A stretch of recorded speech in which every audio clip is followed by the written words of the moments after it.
হরে কৃষ্ণ। শ্রী সম্মানিত ভক্তবৃন্দ, এখন আমরা ঢাকা লালবাগ এক গৃহ ভক্ত গৃহে আমরা অবস্থান করছি। পয়লা বৈশাখ উপলক্ষে বৈশাখ সেবার আয়োজন করেছেন এবং অনেক ভক্তবৃন্দ আসছেন। এখন আমাদের মাঝে শ্রীমদ্ ভাগবত গীতা এবং ভাগবত আলোচনা পাঠ পরিবেশন করবেন শ্রদ্ধা শ্রীপাদ দয়ানিধি গোবিন্দ দাস মৌচাই প্রভু। হরে কৃষ্ণ। नमस्ते सरस्वती देवे गौरवाणी पुत्राय विशेष शुभवादे Yes, books you also like this.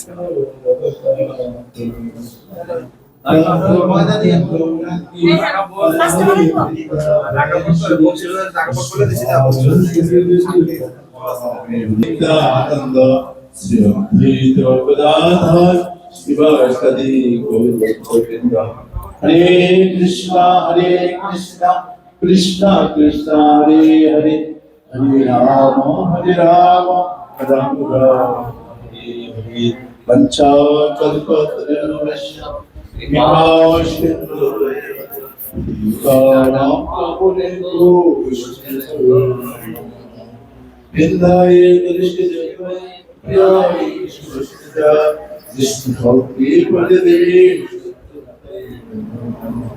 Narayan नमस्कृतं नरोत्तमं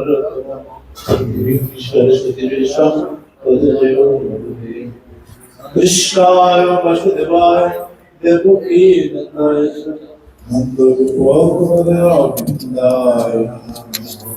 ओम नमो भगवते वासुदेवाय। ओम नमो भगवते वासुदेवाय। ओम नमो भगवते वासुदेवाय। हरे कृष्ण। भागवतम प्रथम स्कंद। शास्त्र বলছেন অনেক জন্মের ফলে বৈষ্ণব আসেন, অনেক অনেক কোটি কোটি জন্মের ফলে এক জন্মে কেউ বৈষ্ণব সেবা বা সাধু সেবা করতে পারেন। মাতা আসুন, সবাই বসুন, এখন বসতে হবে। সেজন্য বসুন বসুন। আমি ভাগবতের মহিমা এবং বৈশাখ মাসের মাহাত্ম্য বলব।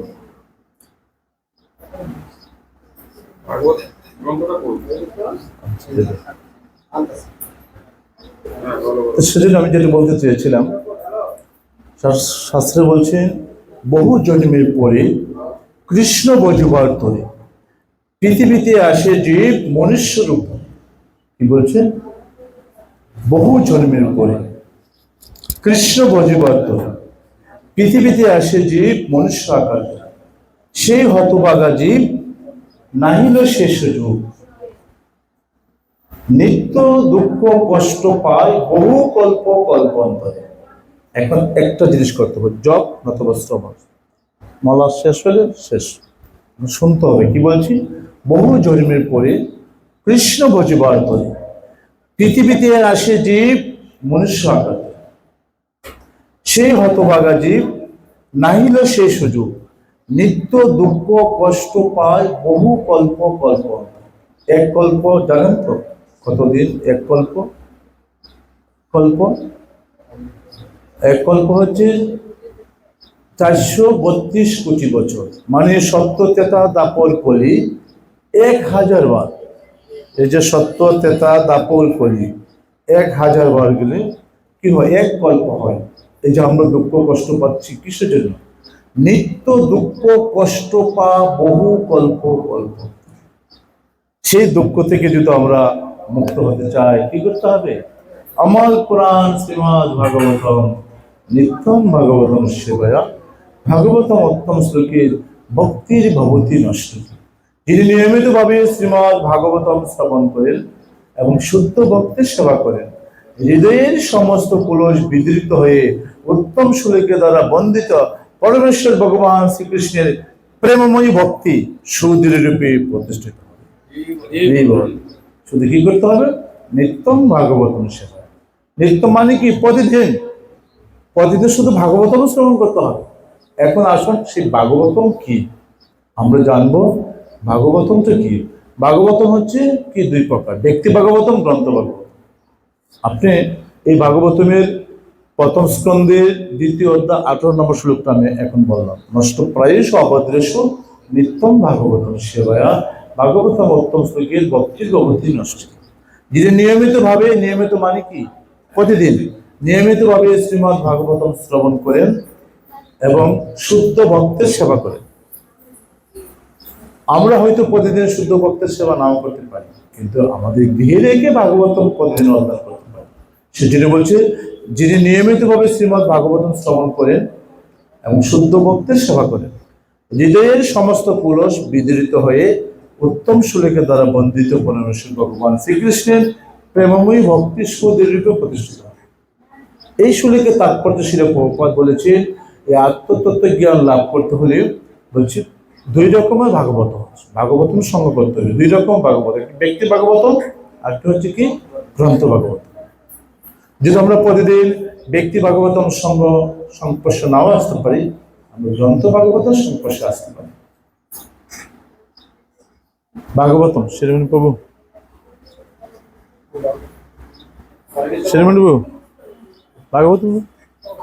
সেজন্য আমরা দুই প্রকার ভাগবতম, একটি হচ্ছে ব্যক্তি ভাগবতম, একটি হচ্ছে গ্রন্থ ভাগবতম।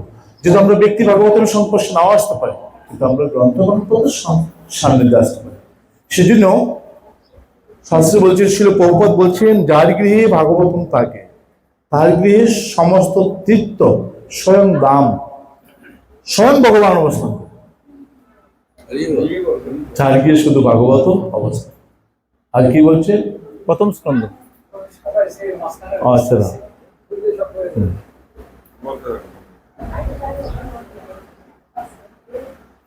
জয় আমার প্রাণ শ্রীমদ্ ভাগবতম কি।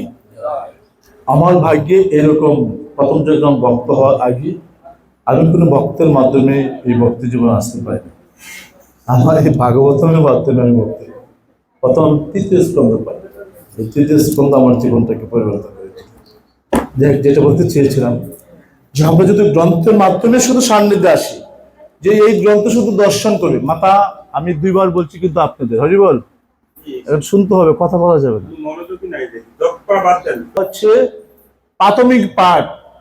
কোথায় বলেছে? শ্রীমদ্ ভাগবতমের প্রথম স্কন্ধের তৃতীয় অধ্যায় 43 নম্বর শ্লোকে শিল প্রভুপাদ বলেছেন, ভগবদ গীতা হচ্ছে প্রাথমিক পাঠ। আর এই ভাগবতম হচ্ছে জীবনের স্বাদ, সর্বস্ব, সাক্ষাৎ শ্রীকৃষ্ণ। যিনি এই ভাগবতমকে দর্শন করতে পারেন, স্বয়ং ভগবানকে দর্শন করতে পারেন। কেননা ভাগবতম এবং ভগবান অভিন্ন। আমরা সবাই ভগবানকে দর্শন করতে চাই, কি করলে ভগবান দর্শন হবে তা করতে চাই না। শুধু আপনি ভাগবতম শুধু অধ্যয়ন করুন, আপনার কাছে স্বয়ং ভগবান চলে আসবে। শুধু ভাগবতমকে স্পর্শ করলে, দর্শন করলে সমস্ত পাপ থেকে মুক্ত হয়ে যায়। আর যে গৃহে ভাগবতম থাকে সেই গৃহে সর্বতীর্থ স্বয়ং দাম সমস্ত দেবতারা সে প্রতিদিন ভাগবতমকে পরিক্রমা করে। সেজন্য আমাদের কি করতে হবে? শুধু ভাগবতম অধ্যয়ন করতে হবে, আর কিছু করার, শুধু শ্রবণ করুন, শুধু শ্রবণ। সেজন্য শিল প্রভুপাদ বলেছেন, যদি কেউ এই কলিহত জীব দুঃখ দুর্দশা থেকে মুক্ত হতে চায় এবং যদি ভগবানের কাছে যদি কিছু পেতে চায়, শুধু ভাগবতের কাছে কি করুন? শুধু প্রার্থনা করুন।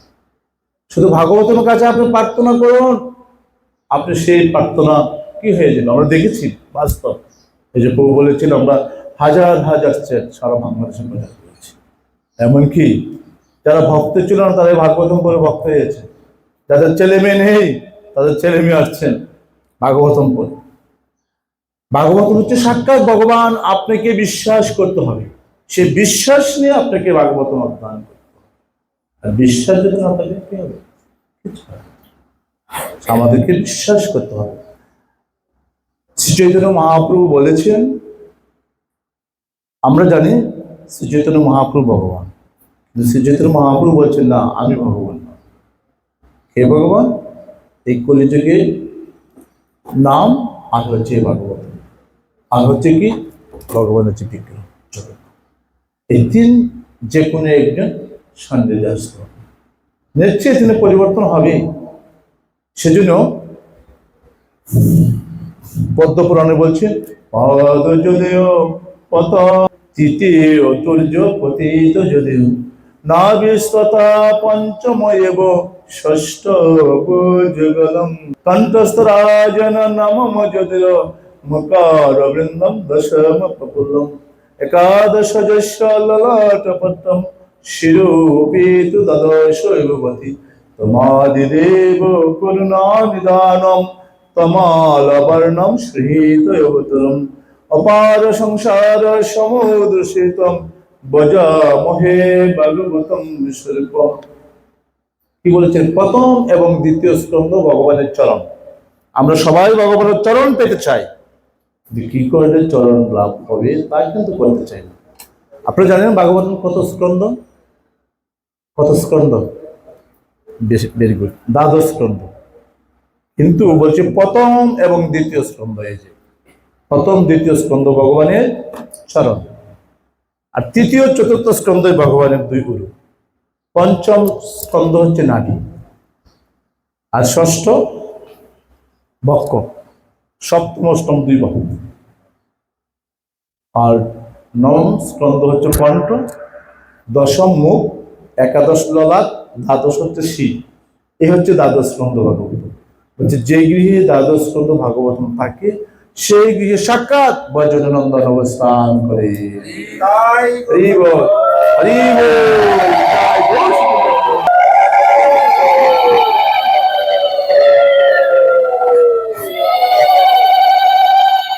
পদ্মপুরাণে বলেছেন যেভাবে গাভীর পিছনে দুগ্ধ পান করার জন্য কি ছুটে যায়,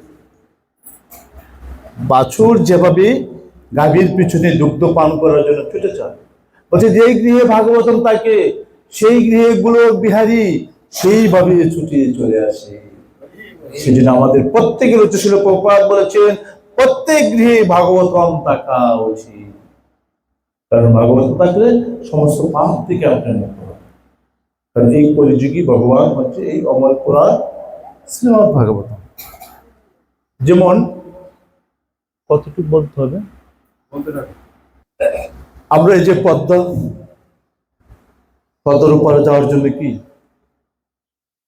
পদ্মা সেতু, ঠিক না?